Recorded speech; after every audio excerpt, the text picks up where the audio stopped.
नमस्कार साथियों, आप सभी का मेरे YouTube चैनल में स्वागत है। मैं विश्वेंद्र सिंह आपके लिए आज एक नया टॉपिक लेके आया हूँ। जो आज का हमारा टॉपिक है विश्व का मानचित्र।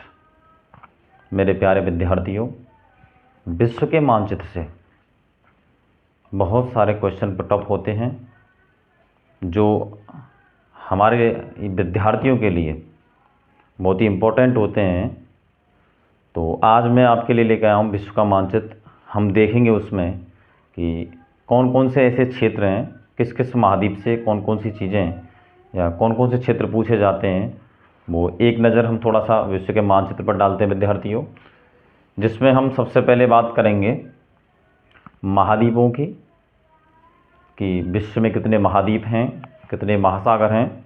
एक मिनट में हम उसको देख लेते हैं, थोड़ा सा सामान्य जानकारी। दोस्तों, ये जो महाद्वीप आपको दिखाई दे रहा है पूरा यहाँ तक, ये है एशिया महाद्वीप, जिसको कहते हैं हम एशिया महाद्वीप। पूरा यहाँ होके ये पूरा क्षेत्र एशिया महाद्वीप का है। उसके बाद में हम बात करें तो ये उत्तरी अमेरिका महाद्वीप, ये दक्षिणी अमेरिका महाद्वीप, ये अफ्रीका महाद्वीप, ये यूरोप महाद्वीप, ये ऑस्ट्रेलिया महाद्वीप, और एक महाद्वीप होता है अंटार्कटिका महाद्वीप, जो धरती के या कह सकते हैं हम दक्षिणी गोलार्ध में जो स्थित है।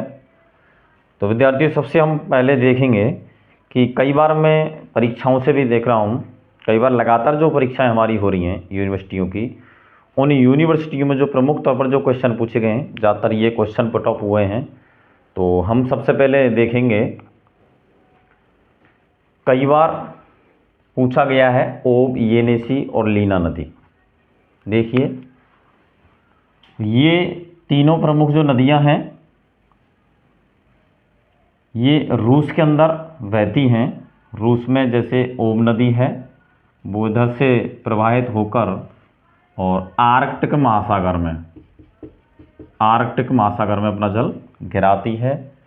मध्य में जो है वो है येनेसी नदी, जो मध्य क्षेत्र से बहकर, रूस के मध्य क्षेत्र से बहकर या पठारी क्षेत्र से बहकर ये भी अपना जल आर्कटिक महासागर में गिराती है।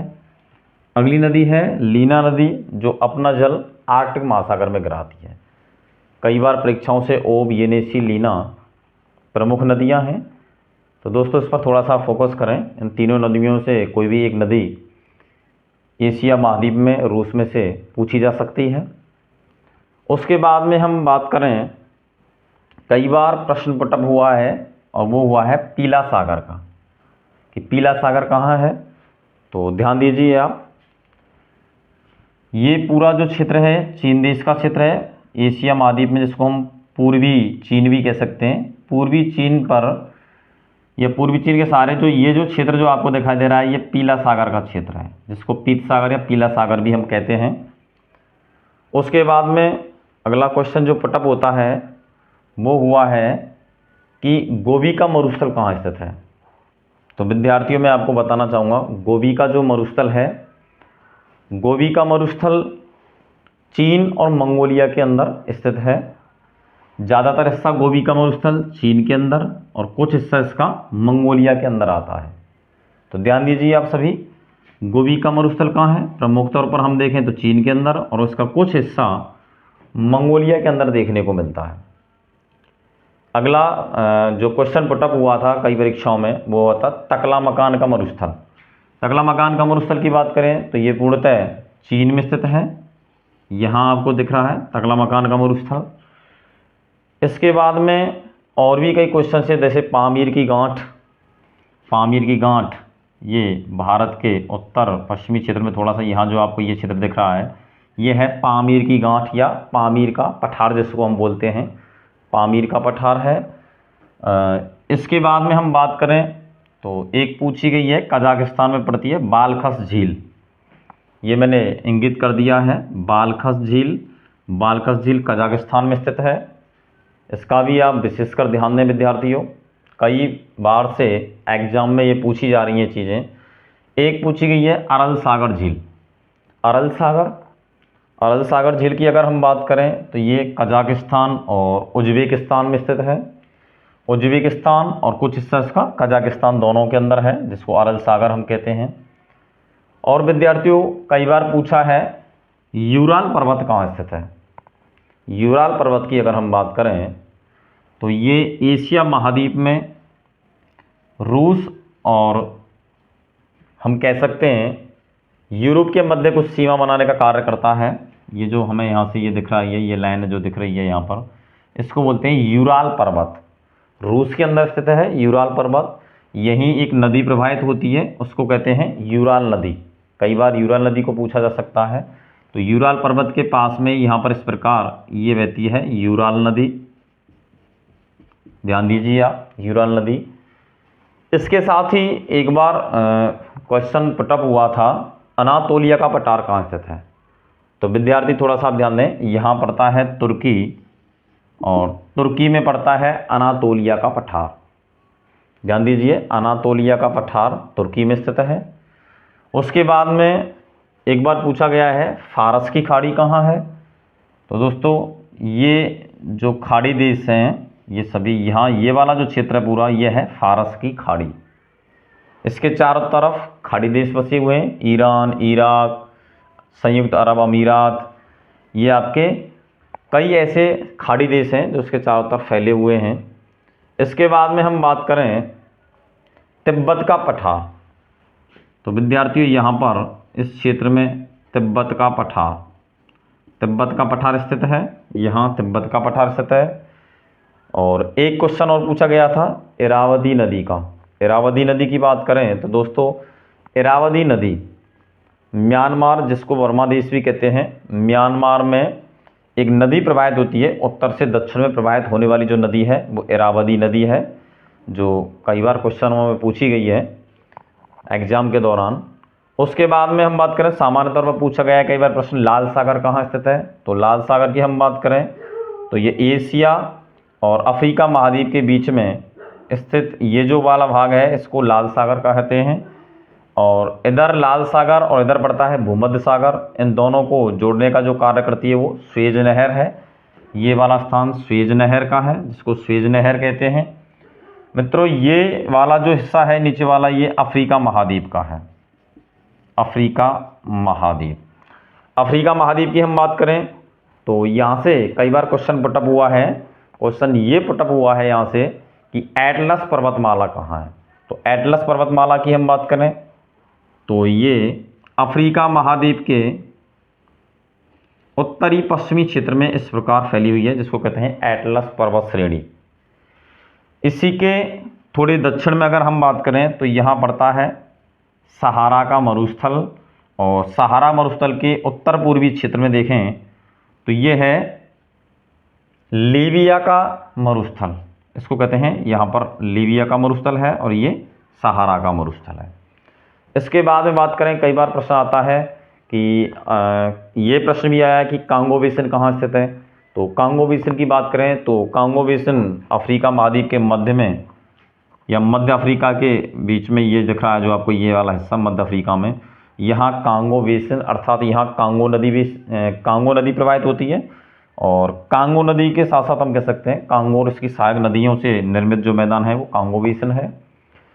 इसके बाद में कई बार अफ्रीका महाद्वीप से एक क्वेश्चन और आया है, कालाहारी मरुस्थल कहाँ स्थित है। तो कालाहारी मरुस्थल की बात करें तो दक्षिणी अफ्रीका वाले इस क्षेत्र में, जहाँ से 23.5 डिग्री, बात करते हैं हम 23.5 डिग्री मकर रेखा गुजरती है इसके मध्य से, जिसको कहते हैं हम कालाहारी मरुस्थल कहते हैं, ये काला मरुस्थल है। इधर हम बात करें तो ये वाला क्षेत्र यहाँ गिनी देश है, गिनी देश, और इसके नीचे वाले हिस्से को इसको कहते हैं गिनी की खाड़ी, इसको बोलते हैं गिनी की खाड़ी। ये भी कई बार प्रश्न आ गया है, थोड़ा सा मेरी तरफ से ये इस बार इम्पोर्टेंट क्वेश्चंस हैं जो एक बार फिर पुनः एग्जाम में रिपीट हो सकते हैं। इसके साथ साथ और भी मैं 1-2 वीडियो और दूंगा, उसमें और भी इम्पोर्टेंट चीज़ें बताऊंगा आपके लिए, तो आप थोड़ा सा ध्यान दीजिए इस पर। इधर हम थोड़ा सा इधर चलें अपन, तो यहाँ ये वाला जो क्षेत्र है उत्तरी अमेरिका का है, उत्तरी अमेरिका, जहाँ से एक बार हडसन की खाड़ी पूछी गई थी। तो देखिए दोस्तों, ये वाला जो क्षेत्र है ये पड़ता है हडसन की खाड़ी, इसको बोलते हैं हडसन की खाड़ी। इधर थोड़ा सा हम देखें तो ये वाला जो क्षेत्र आपको दिख रहा है, ध्यान दीजिए इधर, इसको बोलते हैं अलास्का। ये यूएसए का क्षेत्र है, यूएसए का अलास्का। और इसके उत्तर में, उत्तरी अमेरिका में जो उत्तर में जो देश है वो यहाँ ये जो पड़ता है ये कनाडा देश है। इसके मध्य में संयुक्त राज्य अमेरिका है, यूएसए जिसको बोलते हैं हम। इसके थोड़े नीचे चलें तो मैक्सिको सिटी पड़ता है। और यहाँ ये वाला जो क्षेत्र है ये मैक्सिको की खाड़ी, कई बार यहाँ से पूछी गई है, उत्तरी अमेरिका महाद्वीप से यहाँ पड़ती है मैक्सिको की खाड़ी। मैक्सिको की खाड़ी, ये मैक्सिको देश है। यहाँ एक दो छोटी मोटी ये कुछ प्रमुख झीलें हैं, ये 4-5 यहाँ पर क्या है, कुछ प्रमुख झीलें हैं। और इन झीलों में यहाँ ये वाली जो झील है वो सुपीरियर झील है, जिसकी सबसे मीठे पानी की स्वच्छ जल की जो झील है वो सुपीरियर झील उत्तरी अमेरिका महाद्वीप में जो पड़ती है। और इसका ये ज़्यादातर ये जो भाग दिखाई दे रहे हैं यहाँ पर, ये अमेरिका और कनाडा के अंदर स्थित है। सुपीरियर झील, ये वाली नीचे वाली ये जो क्षेत्र आपको दिख रहा है इसको कहते हैं मिशिगन झील। ये झील का जो ये वाला जो क्षेत्र दिख रहा है इसको कहते हैं ह्यूरन झील। एक ये वाली झील दिख रही है इसको कहते हैं इरी। और ये वाला जो हिस्सा है इसको कहते हैं ओंटेरियो। ये कुछ 5 झीलें हैं। इसके बाद में हम चलें दोस्तों, ये वाला जो क्षेत्र है उत्तरी अमेरिका का, ये वाला क्षेत्र, यहाँ एक पर्वत श्रेणी है और उस पर्वत श्रेणी को कहते हैं रॉकी पर्वतमाला। कौन सी पर्वतमाला कहेंगे इसको? रॉकी पर्वतमाला कहेंगे। उसके बाद में फिर हम चलते हैं यहाँ, ये उत्तरी अमेरिका का निचला ये दक्षिणी वाला ये जो भाग है, और नीचे दक्षिणी अमेरिका जो एक दूसरे से अलग होते हैं या जोड़ने का जो कार्य करता है वो है पनामा नहर। यहाँ एक पनामा सिटी भी है जिसको बोलते हैं पनामा सिटी। पनामा सिटी, ये पनामा नहर है। इसके नीचे वाला ये वाला जो हिस्सा है इसको बोलते हैं दक्षिणी अमेरिका। विद्यार्थियों, इसको बोलते हैं दक्षिणी अमेरिका। दक्षिणी अमेरिका में हम कुछ देखें, कुछ हिस्से हैं, ये वाला जो पर्वत श्रेणी जो आपको दिख रही है पूरी ये पर्वत श्रेणी, और इस पर्वत श्रेणी को कहते हैं एंडीज पर्वतमाला। पूरी पर्वतमाला है ये एंडीज पर्वतमाला। यहाँ पर सेलवास घास के मैदान भी मध्य इस अमेरिका में ये दिखाई दे रहा है, ब्राज़ील में। इसके बाद अर्जेंटीना में एक घास के मैदान पड़ते हैं, वो घास के मैदान है पंपास घास के मैदान। पंपास घास के मैदान है वो अर्जेंटीना में पड़ते हैं। उसके अलावा हम देखें कांगो बेसिन जो अभी मैंने आपको बताई थी अफ्रीका में, अफ्रीका में यहाँ एक झील पड़ती है उसको बोलते हैं विक्टोरिया झील। इसका नाम है विक्टोरिया झील, कई बार परीक्षाओं में पूछी गई है। एक यहाँ पर श्रीलंका को और भारत को ये अलग करने वाली जो खाड़ी है, इसको यहाँ एक खाड़ी है इसको बोलते हैं मन्नार की खाड़ी। मन्नार की खाड़ी, इधर म्यांमार मैंने आपको इरावती नदी बताई दी इधर। उसके बाद में हम बात करें कुछ ऑस्ट्रेलिया में, तो ऑस्ट्रेलिया में यहाँ एक इस प्रकार से एक दीवार फैली हुई है जिसको कहते हैं हम ग्रेट बैरियर रीफ। इसको बोलते हैं हम great barrier reef, great barrier reef. तो मेरे प्यारे विद्यार्थियों, थोड़ा सा आपको इन चीज़ों से समझ आया होगा, तो मैं पुनः एक बार आपको बताना चाहूँगा ये कुछ इम्पोर्टेंट विश्व के मानचित्र में दर्शाई जाने वाली चीज़ें हैं जो मैंने ये क्षेत्र दर्शाए हैं। इनको एक बार आप स्क्रीनशॉट ले लीजिए, इम्पोर्टेंट हैं, एक बार पुनः परीक्षा में पूछे जा सकते हैं। जल्दी से आप स्क्रीनशॉट ले लें।